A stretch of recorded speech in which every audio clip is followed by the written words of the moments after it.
போறேன்ப்பா, என்னுடைய வயதாயிருச்சு, அதனால உங்க 2 பேரும் என்ன பண்ணணும், நானு ஆசீர்வதிக்கணும். அதனால ஏசாவே நீ போய் வேட்டையாடி மிக சிறந்த நல்ல கொழுமையான பொருட்களை கொண்டு வா, நான் சாப்பிட்டு என்ன ஆசீர்வாதம், சேஷ்ட புத்திரகத்தின் ஆசீர்வாதத்தை நான் உனக்கு சொல்ல போறேன். நான் சாகிறதுக்கு முன்னாடி இதுக்கப்புறம் இந்த சொத்துல இருக்கிற பகுதியை நான் உனக்கு தர போறேன் அப்படின்னு சொல்லி ஆசீர்வதிக்க போறாரு. ஆனா அந்த டைம்ல ரெபெக்காள் சொல்லிட்டா, நீ என்ன பண்ணு, ஒரு ஆட்டுக்குட்டி அடிச்சு தரேன், சூப்பரா ரெடி பண்ணிட்டு அந்த போத்திக்கிட்டு போயிட்டு உங்க அப்பா கூட நில்லு, அவர் என்ன பண்ணிடுவார், உன்னை ஆசீர்வதிப்பாரு. ஒருவேளை உன் மேல சாபம் வந்தா அந்த சாபம் ஏன் மேல வரட்டும் அப்படின்னாச்சு. அல்லேலூயா. இப்ப இவனும் போயிட்டான். 27, 28 தேவன் உனக்கு வானத்தின் ஆசீர்வாதத்தை எப்படி ஆரம்பிக்கிறாரு, தேவன் பேர்ல ஆரம்பிக்கிறாரு. சேஷபுத்திர பாகத்தினுடைய 2 பாகம், ஒண்ணு தேவன் ஆசீர்வதிக்கணும், ஒண்ணு அப்பா ஆசீர்வதிக்கணும். அப்பா தேவன் பேர்ல ஆசீர்வாதம். தேவன் உனக்கு வானத்தின் பனியையும் பூமியின் கொழுமையும் கொடுத்து மிகுந்த தானியத்தையும் திராட்சையையும் தந்துள்ளுவாராக. 29 ஜனங்கள் உன்னை சேவிக்கவும் ஜாதிகள் உன்னை வணங்கவும் உன் அண்டர்லைன் பண்ணி கொடுங்க, உன் சகோதரருக்கு. அதான் அந்த ஆசீர்வாதத்துடைய பிளஸ். இப்ப அப்பா தான் இவனை ஆசீர்வதிச்சு உன் சகோதரனுக்கு எஜமானா இருப்பான் அப்படின்றத அப்பா தான் ஆசீர்வதிச்சாரா, இல்ல அந்த ஆசீர்வாதத்தை அவன் கூழ் குடிக்கும் போதே கொடுத்துட்டானா? யாக்கோபுக்கு கூழ குடிக்கும் போதே என்ன பண்ணிட்டான், இதுக்கப்புறம் நீ தாண்டா பெரியவன், நான் உனக்கு கீழே. அவன் அப்பவே சொன்னதனுடைய விளைவு தான் இங்க இப்படி ஒரு சூழ்நிலை யாக்கோபு ஏமாத்தி வாங்குற மாதிரி ஒரு சூழ்நிலைக்குள்ள அந்த ஆசீர்வாதத்தை வாங்க வச்சுச்சு. யாக்கோபு ஆசீர்வாதத்தை வாங்குவதற்கான சூழ்நிலை வந்ததுக்கான காரணம் என்னன்னா, ஏசா சேஷ்டபுத்திர பாகத்தை ஒருவேளை அவன் வித்திருக்கலன்னா இந்த சம்பவங்கள் ஒருவேளை மாறி இருக்க வாய்ப்பு உண்டு. அல்லேலூயா. சில பேர் சொல்லுவாங்க அப்படிலாம் கிடையாது நினைப்பாங்க. அதுக்கு ஆதாரமா ரோமர் 9ஆம் அதிகாரத்தில் உள்ள வசனம் 13, 14 சொல்லுவாங்க, 2 பிள்ளைங்க நல்லவனும் கெட்டவனும் யாருன்னு தெரியறதுக்கு முன்னாடியே கர்த்தர் யாக்கோபை நேசித்தார், ஏசாவை வெறுத்தார் அப்படின்னு போட்டிருக்கு தமிழ்ல. பட் லிட்டரல் ஹீப்ரூ மீனிங்ல என்ன போட்டிருக்குன்னா, யாக்கோபு ஆசீர்வாதத்திற்கு ஏற்றவனாய் இருந்தான், ஏசா ஆசீர்வாதத்துக்கு ஏற்றவனாய் இல்லை. அப்படின்னா வெறுக்கல, அவன் அந்த ஆசீர்வாதத்தை ஏற்றவனா.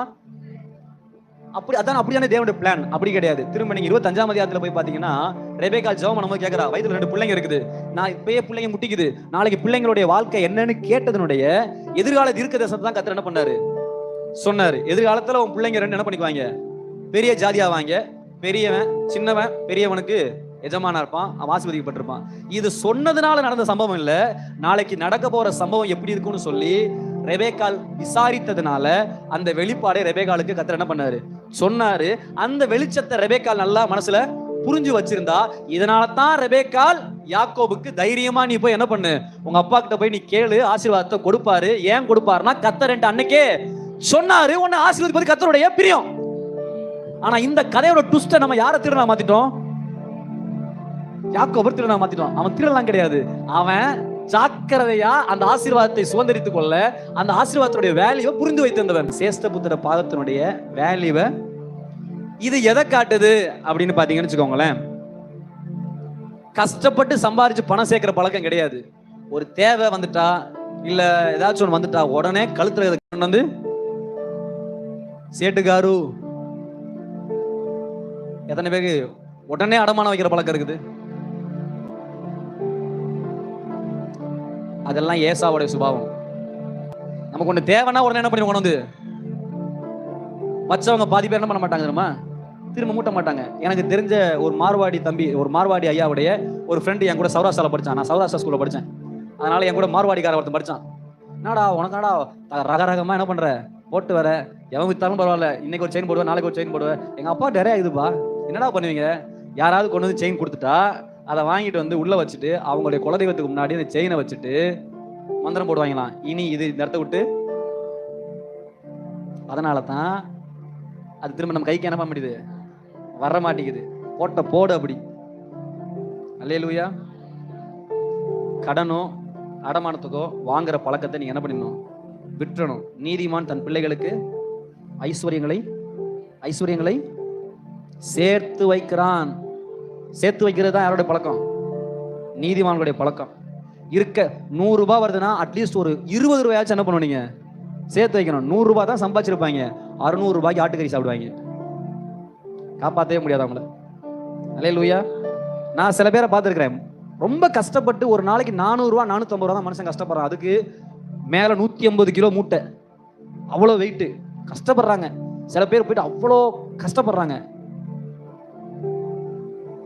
ஆனா அந்த பிள்ளைங்க போயிட்டு கொஞ்சம் கூட அந்த அப்பா கர கஷ்டத்தையோ பிள்ளைங்க படுற கஷ்டம், எனக்கு இந்த 2000 ரூபாய்க்கு இந்த சாரி வாங்கி தா, 2000 ரூபாய்க்கு சுடிதார் வாங்கி தா, உங்களுக்கு தான் வாங்கி தருவாங்க. அதுக்காக தான் என்ன பண்றாங்க, அவ்வளோ கஷ்டம் படுறாங்க. ஆனா இது நம்ம வாழ்க்கையினுடைய தரம் கிடையாது. நம்முடைய ஆடம்பரங்களையும் நம்முடைய வாயையும் நம்ம அடக்கிட்டோம்னாலே நம்ம ஆசீர்வதிக்கப்பட்டிருப்போம். ஏசா தன் சேஷ்ட புத்திர பாகத்தை இழந்து போனதுக்கான முக்கிய காரணம் என்ன? ஆசை. அந்த பைத்தம் கூட குடிச்சாதான் நான் உயிரோட இருப்பேன் நினைச்சா பாருங்க, அதுதான் அவனுக்கு பிரச்சனை.